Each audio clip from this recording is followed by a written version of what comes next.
And so in relationship to riding and competition goals and riding goals and us enjoying riding and wanting to ride more, trust me, I love riding. I love going on trail rides. I would like to get back to competition one day. I want to try competing in Western dressage and ranch riding and some other stuff. One of my dreams is to do eventing. For you guys that don't know, I'm long-time hunter jumper competitor and dressage competitor at state levels, and was going bigger, but that's a whole nother story. I miss that sometimes, but I value my relationship with my horse more than I miss the competition world. And honestly, I don't even miss it that much, as much as I thought I would. I think I do love riding though, and I ride all the time. Not as much as maybe you would think a professional rider, or trainer, I should say, a professional trainer rides, where they get on and they ride like 10 to 20 horses a day. I don't ride that much because I value a lot of groundwork. One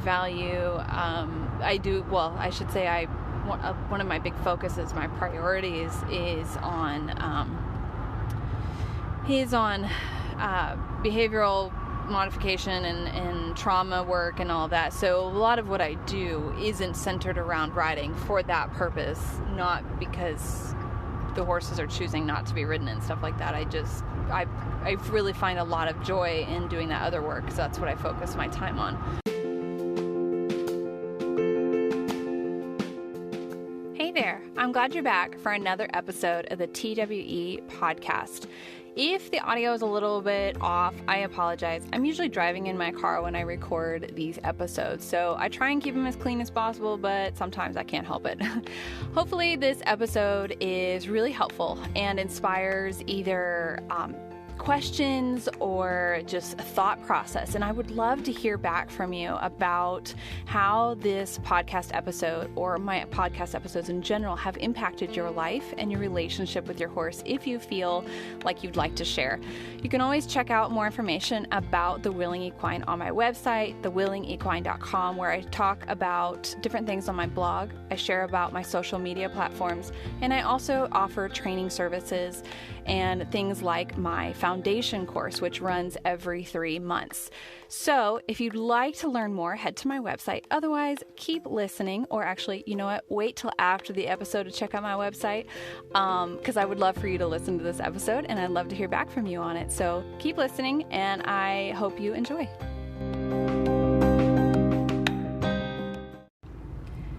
So who wants to talk about riding with positive reinforcement?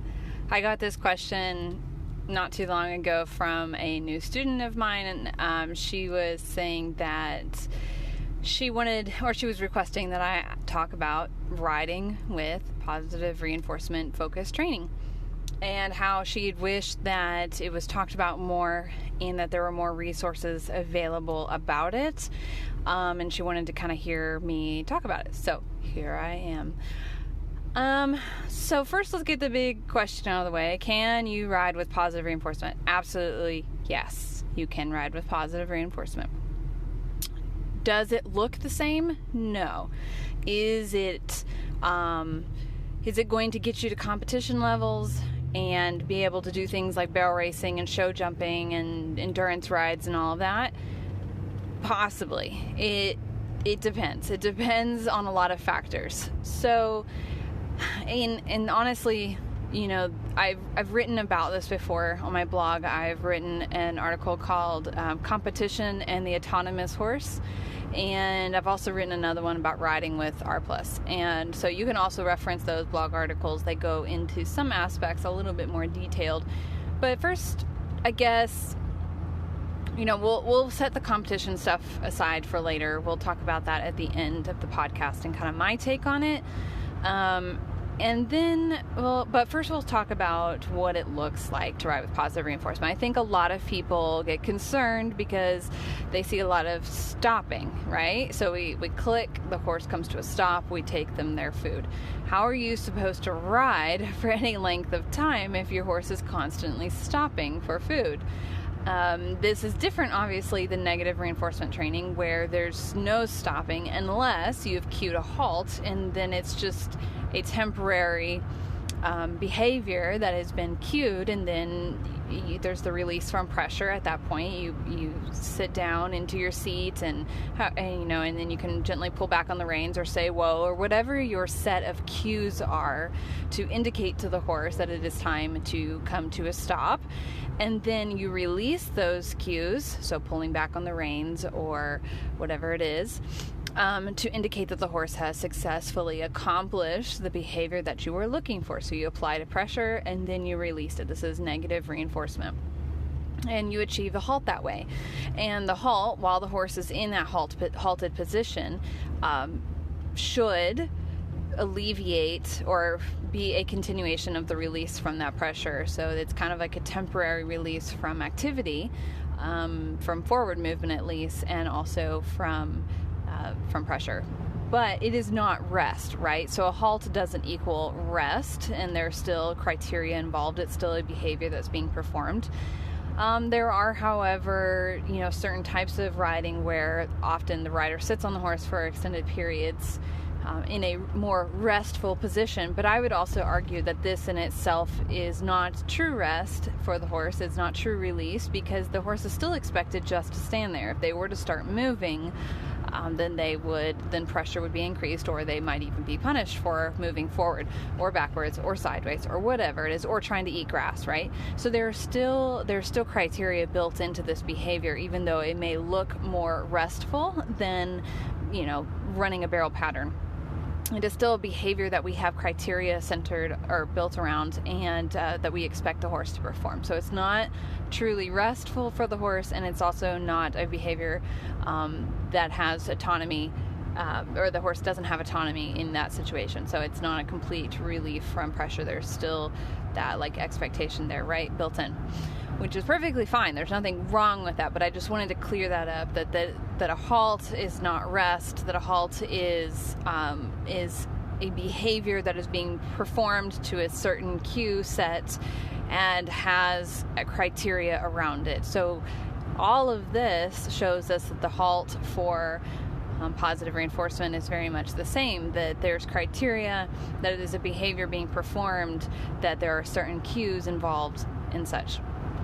Now the click is with positive reinforcement. We've been, I'm sure you guys have heard all this before, but maybe not, so I'll briefly go through it. The click is both a indicator that reinforcement is about to happen. So it creates, or it tells the horse's brain that positive reinforcement is about to occur. So this would make it a secondary reinforcer in some senses. There's arguments about this, but it lets the horse know that positive reinforcement is about to occur. So it is reinforcing a little bit on its own. But what it really is, in my opinion, and a lot of other people's opinions, is that it's a cue to the horse that they should come to a stop to get their reinforcement.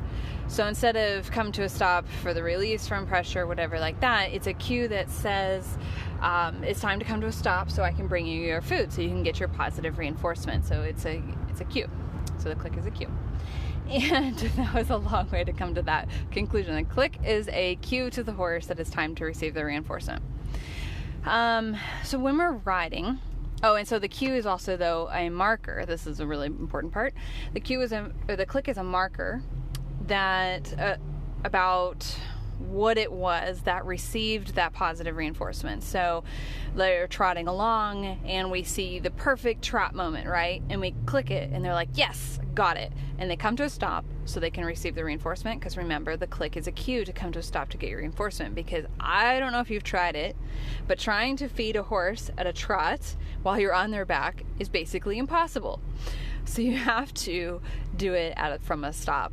And it takes a certain skill set as well, because the horse needs to learn how to receive the reinforcement by turning their head to their side. The rider needs to be flexible enough to bend forward to give the horse their food in a forward position that's not too uncomfortable for the horse. And they need to remain in balance during that process. Horses that have suffered from neurological stuff like EPM can struggle with that a little bit. Or if the rider is a little on the bigger side for them, then that can be problematic too. There's a whole bunch of other, or if the horse isn't very strong, maybe they're even underweight, whatever it is, if they don't have the muscle development, the stability, the muscles developed, and that can be a challenging thing. But honestly, horses do really, really well with this. I've not had a problem myself with any horse feeding them from the saddle.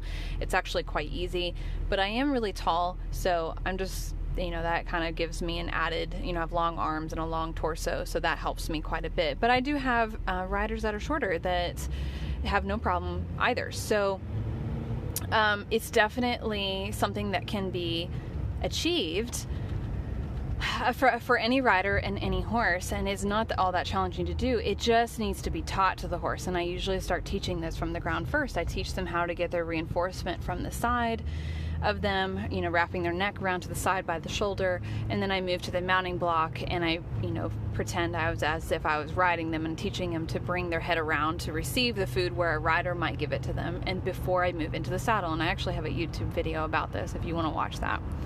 And I don't remember what it's titled, unfortunately, but if you search my YouTube channel, you should be able to find it quite quickly, and that's The Willing Equine on YouTube. So the click marks the moment that we see the behavior that we like and we wanted, and then they cues them to come to a stop to get their reinforcement in the way that we've taught them to, which is at a stop, wrapping their neck around to receive their reinforcement from the rider. And we're specifically talking about a rider reinforcement behavior series versus on the ground. On the ground, you wouldn't have the neck wrap around, you would have it straight in front of the body, in front of the chest. So there's a big difference there. So you have to specifically teach that. So if every time we see a nice trot and we click it every single time, as you can imagine, we wouldn't spend very much time trotting. We would actually spend quite a bit of time stopping, feeding our horses, right? So this is where an understanding of building duration in behaviors or building up criteria in behaviors comes into play and is really important, in how we can go longer in between stopping and giving our horses reinforcement. So when you first start teaching a horse to be ridden under saddle, let's use an easy example. We're teaching him to walk forward under a rider. So let's pretend I've taught this horse the walk-on verbal cue. They don't have a leg cue yet. They just have the walk-on verbal cue. And this is a real example that I've done with my own horses over and over again, and it's very successful. So I'm speaking from experience here. So we give the verbal cue from the rider being in the saddle, and we say, walk on, and the horse starts to take a step forward. And because we want to make sure very quickly that the horse understood that that's what we wanted, even though maybe on the ground they walk forward 5, 6, 20, 100 steps, right? Under saddle, there's a new criteria, it's a new challenge, there's new distractions, things like that. So we want to make sure really quickly we know that they are on the right path, that they're doing the right thing. So we click, they come to a stop, we reinforce them by leaning forward, giving them food beside their shoulder. And then we sit back up again, we collect our reins back up, and we prepare again, and then we cue the walk on again. And you might even choose also to click them standing still there, because some horses have a tendency to just want to walk forward again, and we don't want that either. We want them to remain in what I call a default behavior, so a standing still quietly until cued to do something else. So oftentimes that means that we need to reinforce the standing still. And I could go on that for a lot longer, but this episode is not about the default behavior. It is about teaching horses under saddle. So we cue the walk on again, so we say walk on, and this time it's 1.5 or maybe 2 steps. We click and we reinforce, and then we do this whole process over and over again until we have 3 steps, then we have 4 steps, then we have 5 steps, then we have 6 steps, then we have 20 steps. Obviously all the steps in the middle between the 7 steps and the 20 steps, we want to reinforce those as well. But quickly we build up this criteria, how long, the duration that they can continue that walking forward behavior before the click happens, and then the stopping, and then being reinforced. Then we start to work on other behaviors, like can we continue walking forward while I cue a turn, which will have been taught from the ground first. So I turn rein cue or leg cue, and they walk forward, let's say 4 steps, and then we cue a I use my legs for the turn cue, so an outside leg, and then they make that inside turn. So a left leg, they make a right turn. And then I'll click and reinforce that right away, because that was it. That was actually, we were chaining together different behaviors. We were, I cued one thing, they did that behavior. And then I cued another thing, and they did that behavior, but this was the first time I had cued another behavior on top of the previous behavior, so I'm going to click and reinforce that really quickly. Even again, if they have, they're really proficient at doing it on the ground, and they can make extensive turns over and over and over again for many, many steps before click and reinforcement. We're doing something new, because I have a rider on this time, and we're chaining it together with the previous behavior.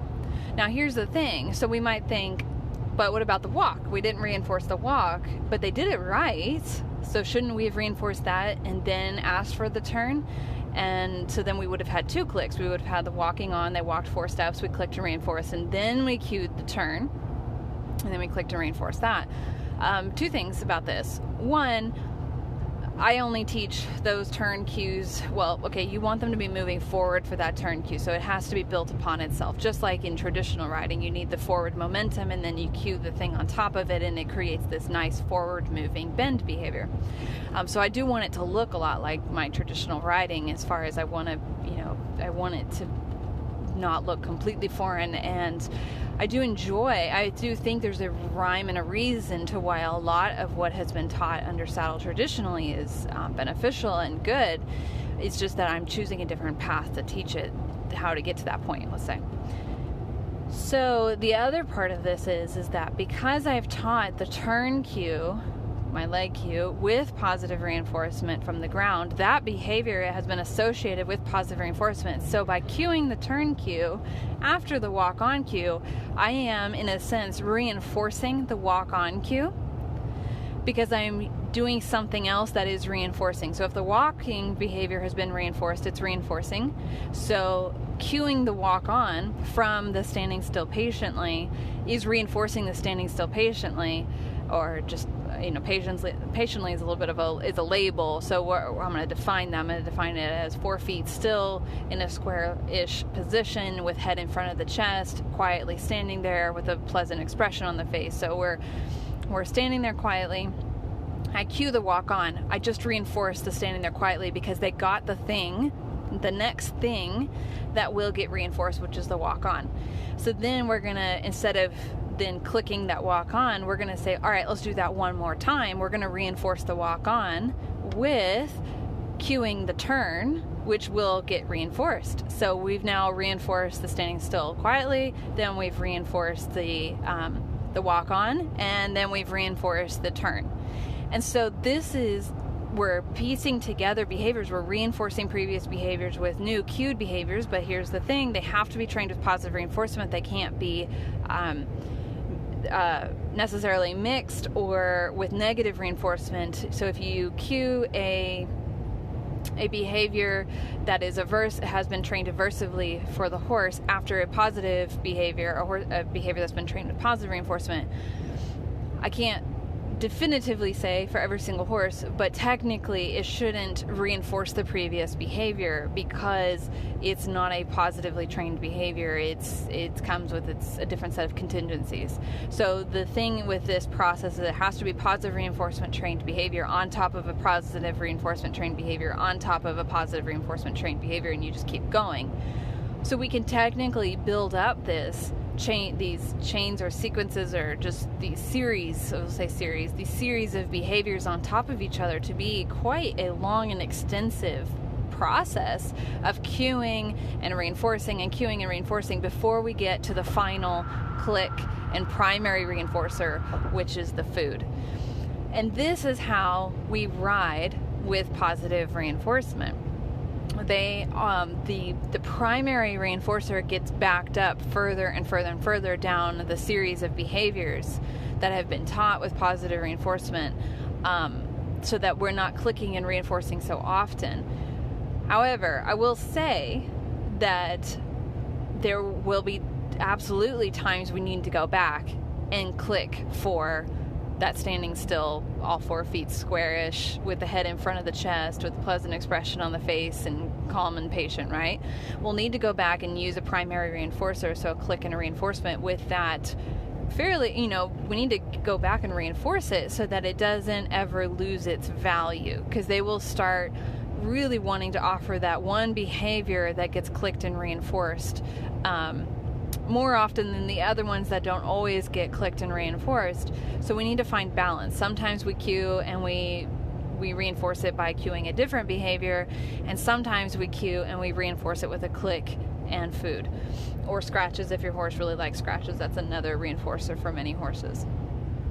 So in theory, and it's been done, and maybe not quite to a level of competition grade yet, but definitely with other species it's been done. With dolphins, they do this all the time.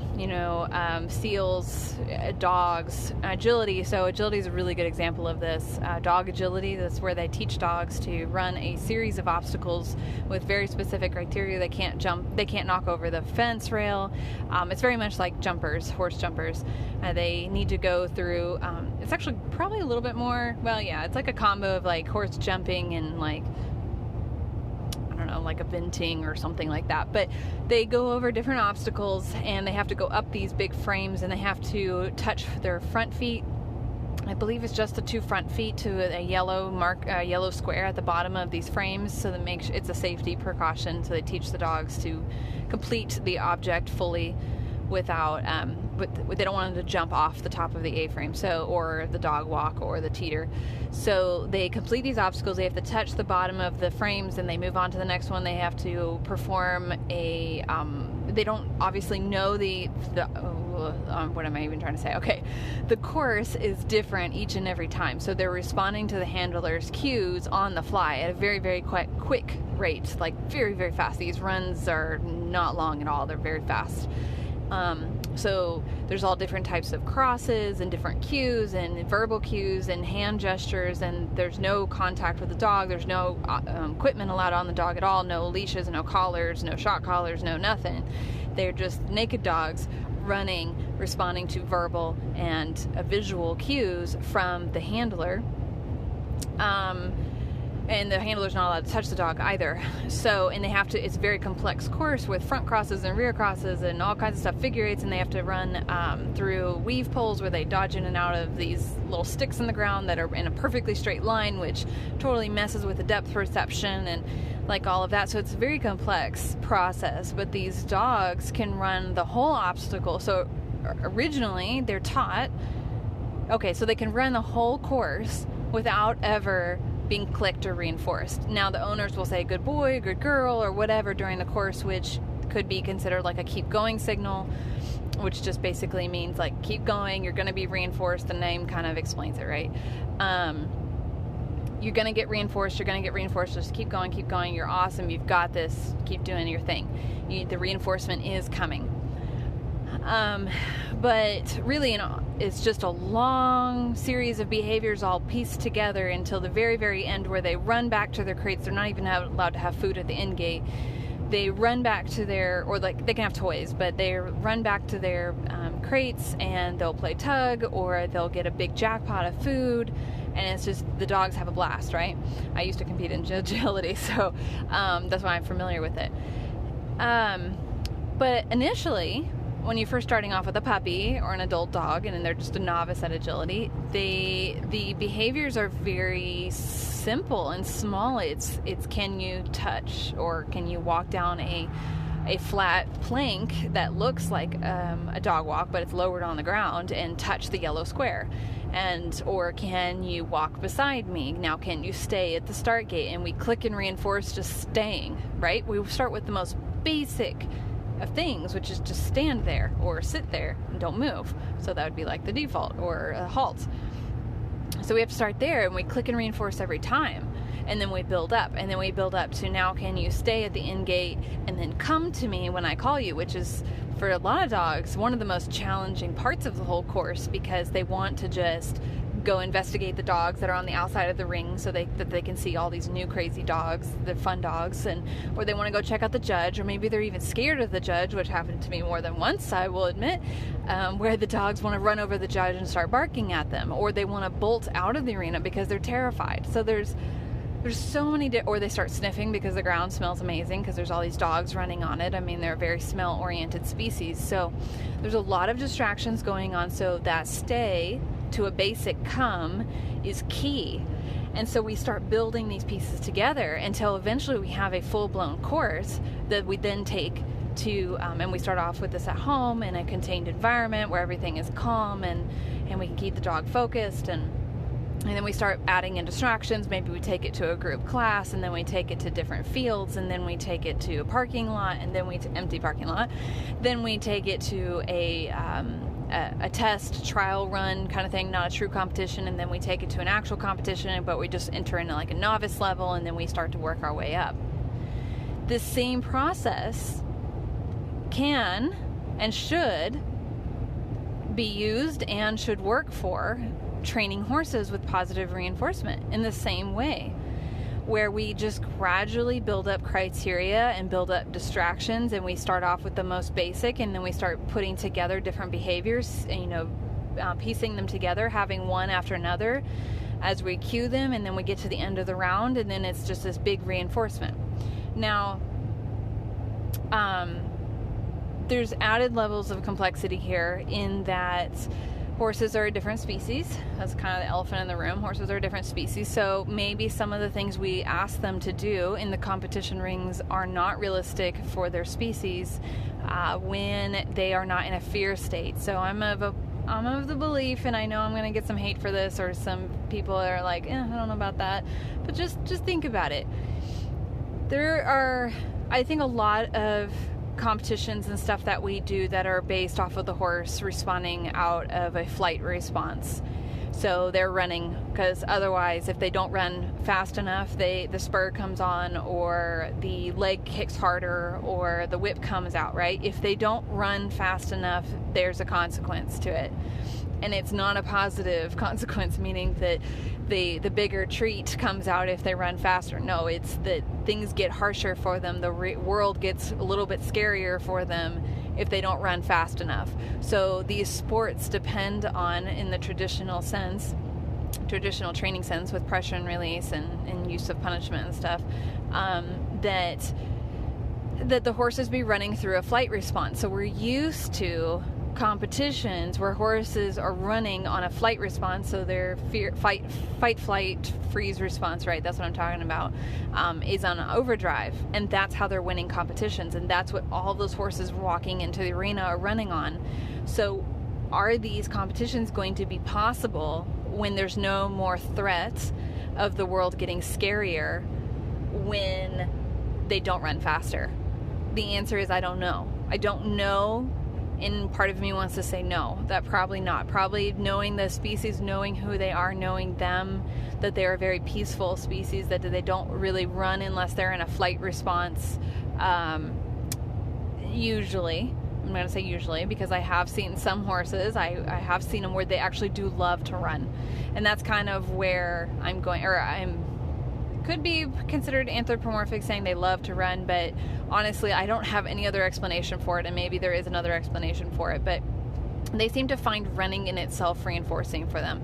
I have one particular horse that just everybody else is like just chilling, having a good time, and she just seems to just like wants to start running. I don't even know, and maybe something else is going on, I don't know, but she seems happy about it. She seems to just do it for the fun of it. Her and her buddies will just start running and having a good time.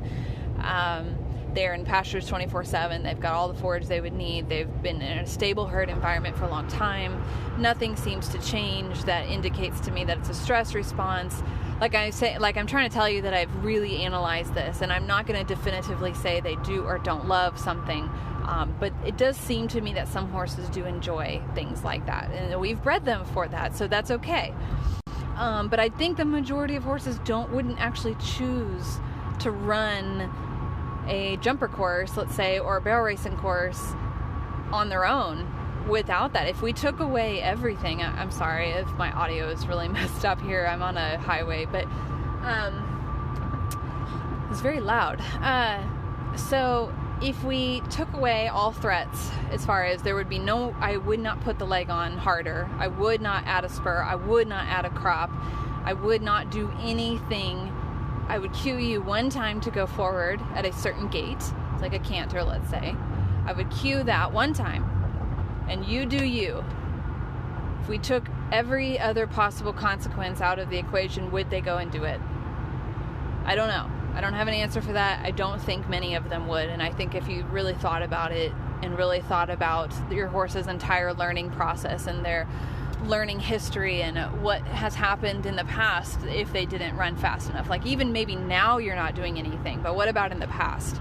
I think you'd probably realize this, come to the same conclusion, but I'm open to considering other options. That's just kind of where I'm at right now.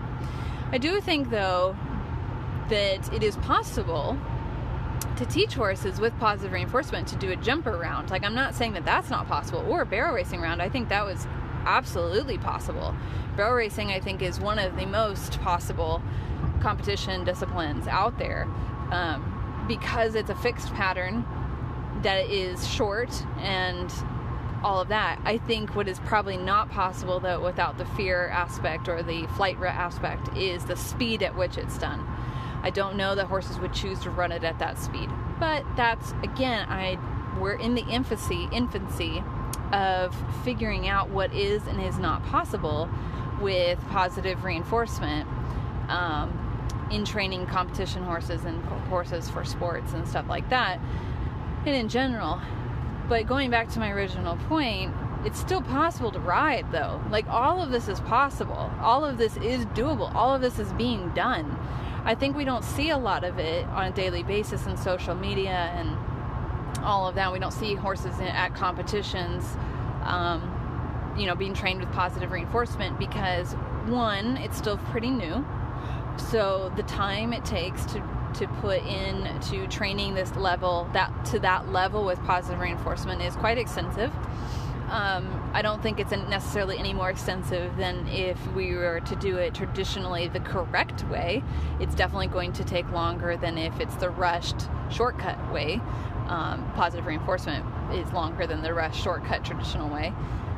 A lot of handlers are not a lot of horse people, handlers, trainers, are not nearly as experienced in training with positive reinforcement as in a lot of the other competition worlds and other species. So like dog agility, we've been doing this with agility with dogs for a very, very, very long time, before they even started considering it for horses. So the technology, the application knowledge is there for so many people in the dog agility world, and it's just barely beginning in the horse world. It seems like it's getting better by the day, but it's just not there yet. So that's one of the reasons we're also not seeing it in the competition world. The third reason that I have found a lot is that the priorities change when you start looking at the horse as an individual sentient being, and with when you give them choice and control over their learning experience and all that, we start to focus a lot more on the relationship with the horses, and I think competition goals seem less important.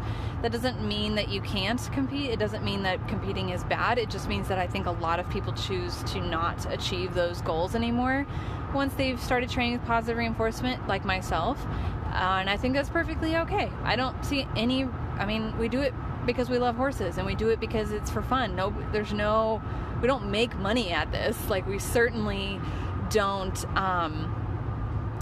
there's like no money in horses. So,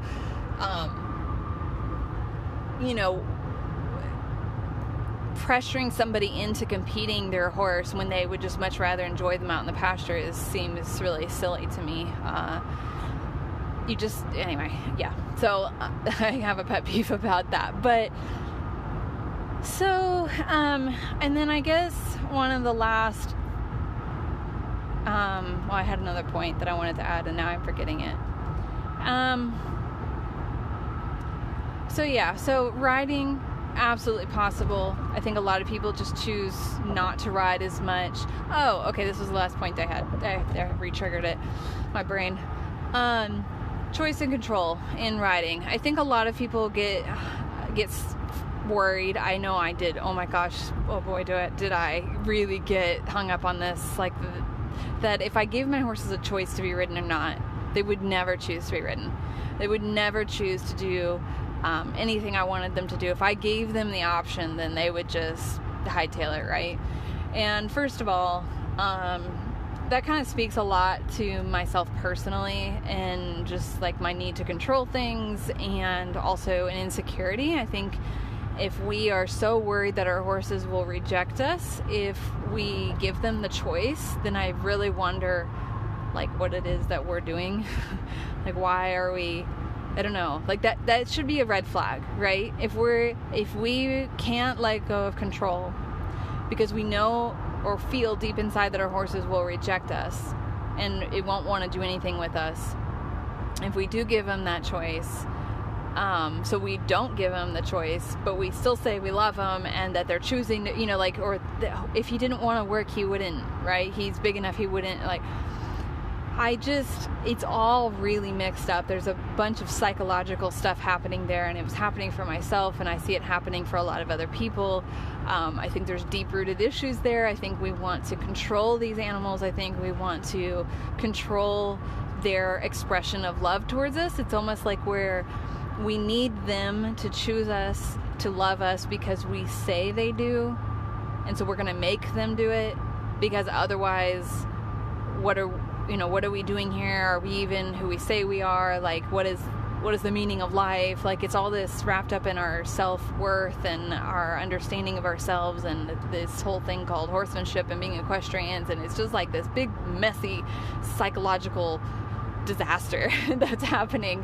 I think we should all probably see therapists, but and by the way, I'm just going to put this in there. Do not hesitate to speak to a therapist, even about your equestrian stuff. Like, do it. It's okay. Like, and it's so, so helpful. I've been to therapy myself. Just saved my marriage, like all kinds of stuff. It's so helpful. It's just, anyway, it's not a shameful thing. It's not something for just some people. I think everybody should consider that it's necessary for mental well-being, that they should talk to somebody who's a neutral party and who is educated on helping people work through different aspects of their life. But that's just me going on a little bit of a tangent. So back to the choice and control.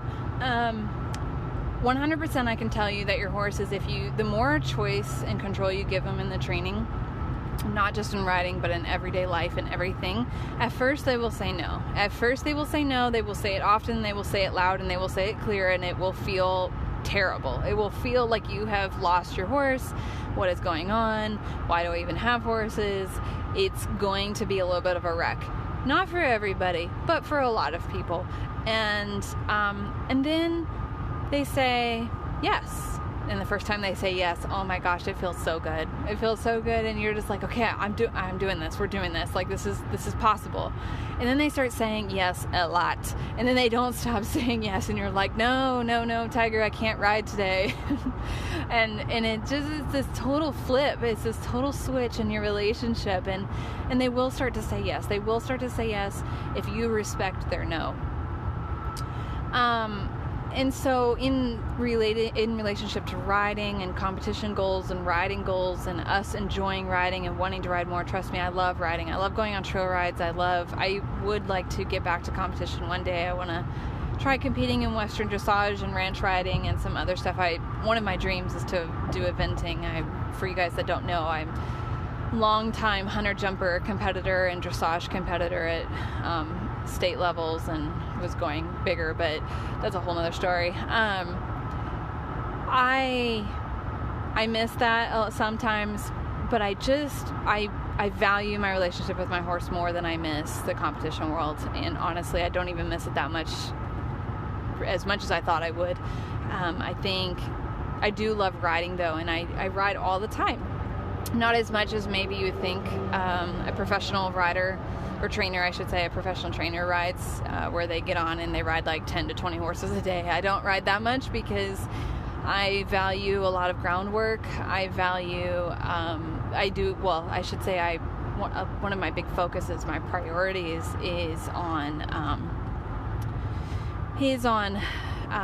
behavioral modification and trauma work and all that. So a lot of what I do isn't centered around riding for that purpose, not because the horses are choosing not to be ridden and stuff like that. I really find a lot of joy in doing that other work, because that's what I focus my time on.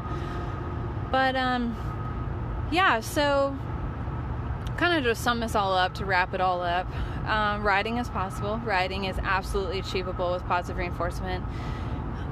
It's something that just looks different. It takes time to build up to, I guess I probably should have done it better. I'll go back really quick and compare that process with negative reinforcement, the one that I used was positive reinforcement, the walk on and then the trot and all that. So if you have, so if you're teaching, like I said, the young horse to walk under saddle, and you already have the verbal cue and you say walk on, and the horse walks on, and then you eventually work up to being able to give another cue, like a turn cue or a stop cue even, then you build up to the point where you're not clicking and reinforcing every little step. As soon as 5 steps, as soon as 6 steps, and then it's, a walk on, then a turn, and then a stop. You're building up. This same process happens with negative reinforcement, traditional training. I just don't even think we realize it's happening as clearly. It's just a little bit more obvious when you're stopping and giving the horse food, I think, or I don't think I know. So when we're training a young horse the patient correct way, we apply a little leg pressure, right? So we squeeze our legs a little bit, and the horse kind of takes a step forward, and we release the pressure off of their sides. So we take our legs off. So that was the click. That was the replacement for the click and the reinforcement. It was taking the leg off. Then we go, okay, now we want 2 steps. So they take 2 steps, we take the leg off. Then it's 3 steps, we take the leg off. It's 4 steps, then we take the leg off. Then it's, 5 steps, or I guess. Yeah, so that's kind of if you were going to train the leg cues that way. But what if you were to train the leg cues where you cued the walk on, the horse was just supposed to keep walking on until you took the leg off? You would put the leg cue on, the horse would start walking forward, you would take the leg cue off, and they would keep walking forward. But then you would do something else, which is that you would pull back on the reins gently and the horse would kind of feel it, and at first they would kind of be like, what are you doing? And then then they would kind of start to slow their feet, and at that point maybe you would release the rein pressure, or you would my brain is getting all kinds of mixed up. I've been so long since I've trained these particular behaviors with traditional training that I'm trying to even remember. Like, it doesn't seem as straightforward to me as it did at the time. I don't know, it's just my brain is wired onto positive reinforcement training now, I guess. So I'm like, what's even happening? Like, why would this make sense to a horse? I'm trying to think through it again logically, because it's been so long since I've done it this way. It just seems way more logical and straightforward with positive reinforcement now that I understand that process. But okay, so you pull back on the reins, and then the horse comes to a stop, and you release the pressure, right? So that's the replacement for the click and the reinforcement. Obviously it's not a clean replacement, because you're actually teaching the cues in the moment, and the horse is learning to find the release from pressure. So they feel the cue, the pressure. They're interchangeable.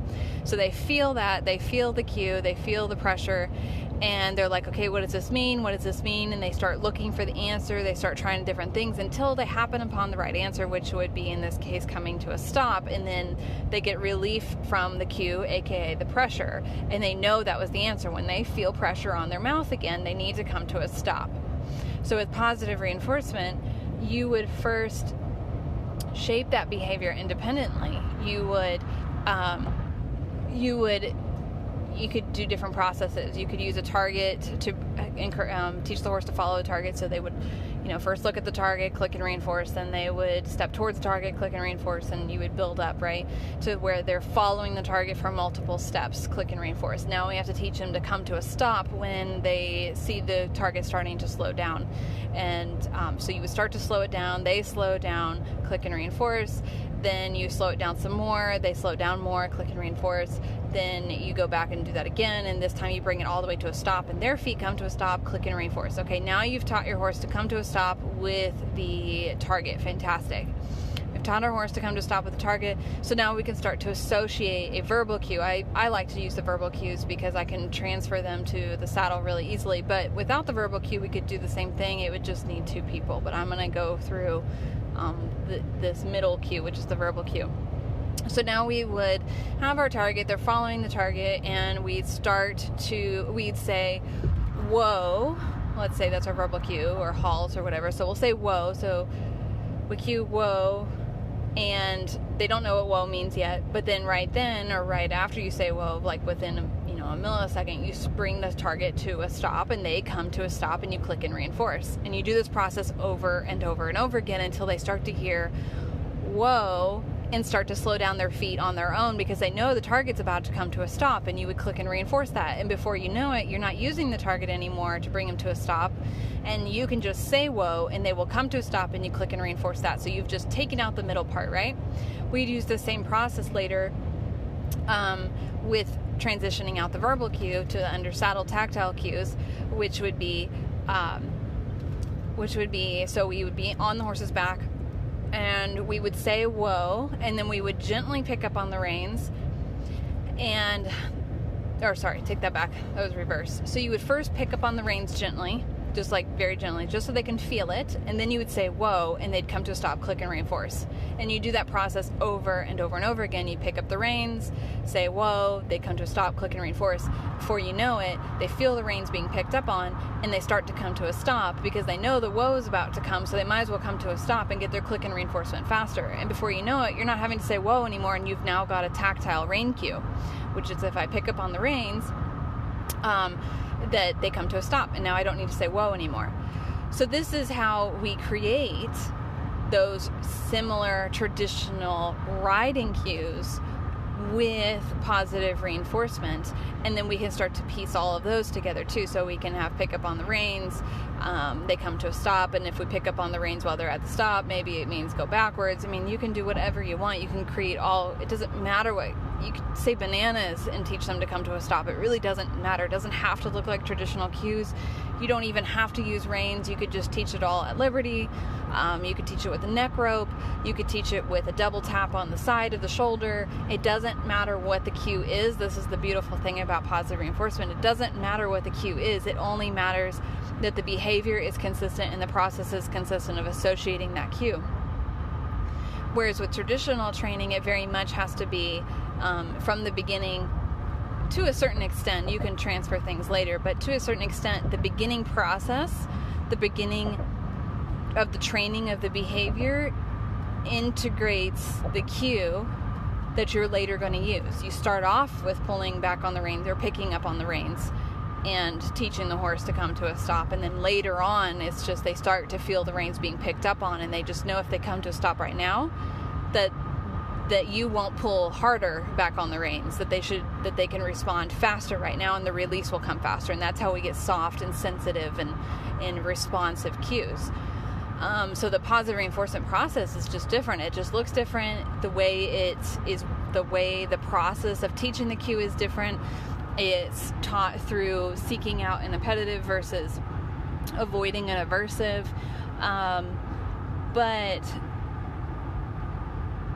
So that learning process can be challenging to wrap your head around it in the beginning, and it can seem like it's not possible to ride with stopping that much, or how would you ever teach something without applying pressure? Like, how is riding possible without pressure and release? Like, how can you possibly ride without that?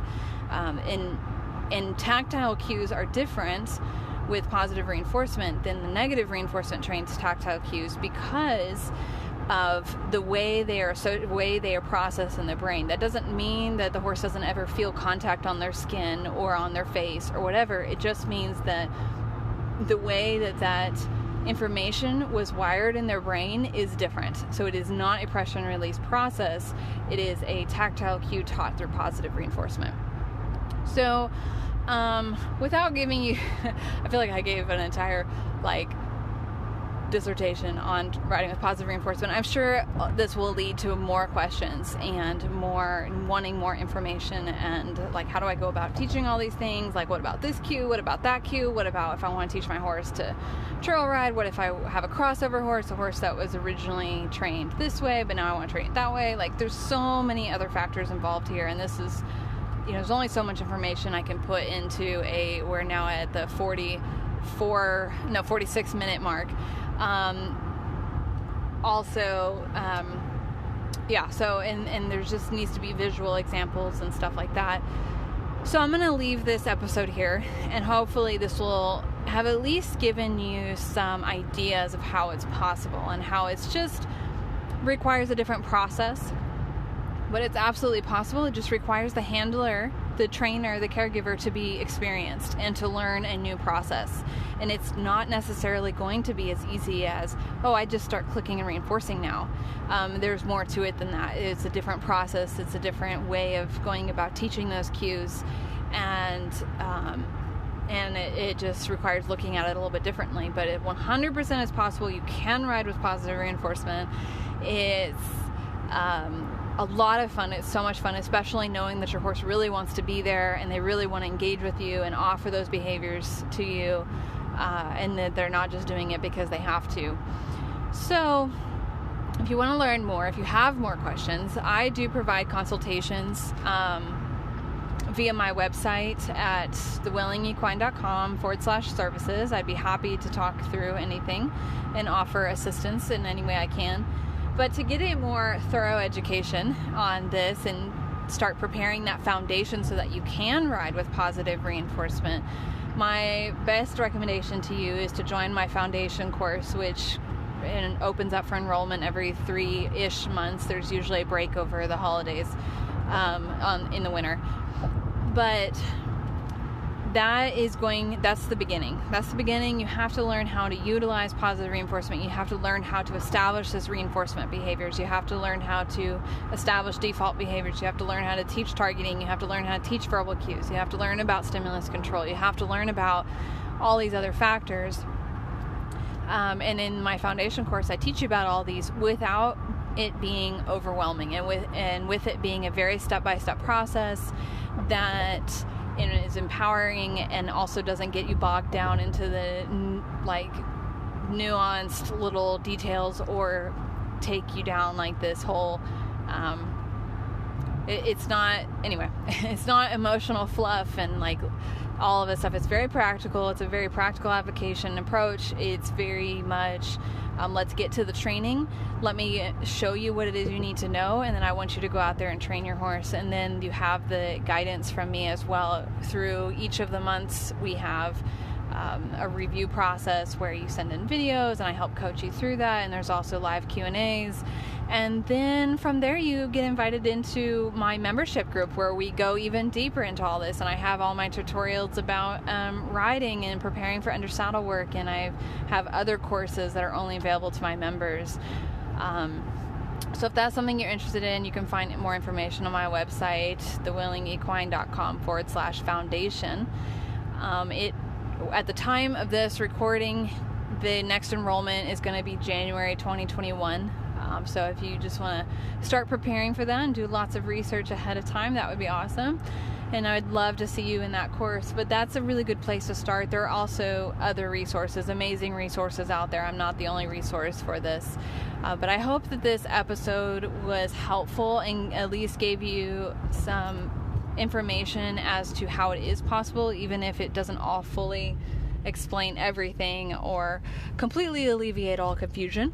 Maybe it'll at least let you know that it's possible and you can start this process and you can absolutely achieve riding and enjoying riding with your horse with positive reinforcement. So it's not just one or the other, it can be done together.